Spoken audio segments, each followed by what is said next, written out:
Welcome to Adventures with Abbie and Lance. Today we're going to be talking about Terry, and you guys saw him this summer. He is our bearded dragon, and he is about 1 year old now. He's about 1 foot long, and he can reach up to 2 foot in length. So Lance, can you tell us a little bit more about Terry?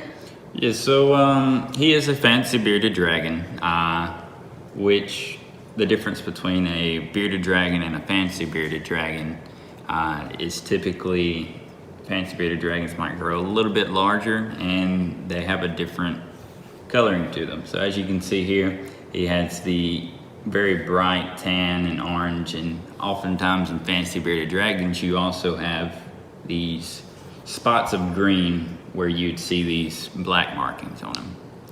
Now Terry, he enjoys the heat, desert biomes, so like you can find them out in the outbacks of Australia. That's where they're native to. But they can also be found in other parts of the world nowadays to where it is desert. So say the western states of the US, you might be able to find them out there. And his diet mainly consists of crickets and worms, and he will eat types of leaves and greens, so like aloe plants. But here at camp he does enjoy to have papaya and mango and different fruits like that. Now Terry here, he is a boy.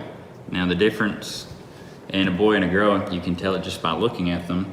Typically their beards here, which is underneath their mouth, just where their chin is, they are usually larger if they're a male.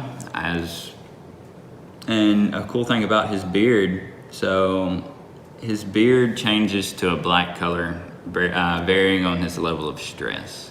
So say he feels threatened or cornered, you might see it turn a darker color.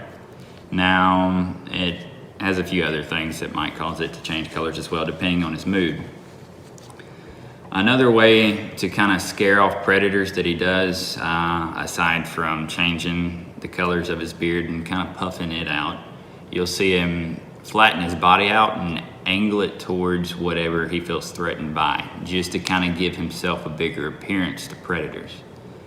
Now another little mechanism that they have is on top of their head, they have a third eye. Now this isn't the type of eye that say me and you would see out of and make out specific details, but this third eye, it can detect movement and changes in lighting. So as you can tell, this guy, he has eyes on the side of his head, but he can't see above him real well.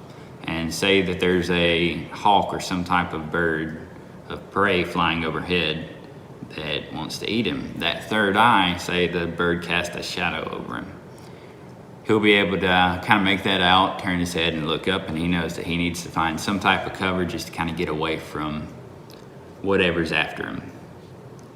Now, he's a pretty laid back guy. He's fairly docile. Now, bearded dragons are known for this compared to other lizards that you can have as pets. So he's pretty calm and laid back. Now, he does have a hibernation that he goes through in the wintertime when it does cool off, to where he eats a whole lot less and sleeps a lot more, like other animals that hibernate. So if you wake him up during that time, he will typically be a little angry that you woke him up. Now these spikes that are laid around his body, like around his head and around his stomach here, now to the point, they're not very tough, but it does give him kind of a more rugged look to him, so that predators that try to eat him won't hopefully won't try to get him because of these. It's kind of a little defense. Now Terry still has a lot of growing to do, as Abbie said. He does have He wants you. They have a lifespan of about 10 years, and this guy's only about 1 year old. Now he's only grown about, I'd say he's a little over 1 foot, and he'll grow up to 2 foot in length. That's from his nose all the way down to his tail. He really enjoys our snacks of aloe. We actually have an aloe plant behind us that we'll give him a little treat on the occasion. And many of you may have seen him before at camp this past summer, and hopefully in the summer to come in 2021, y'all get to see him again.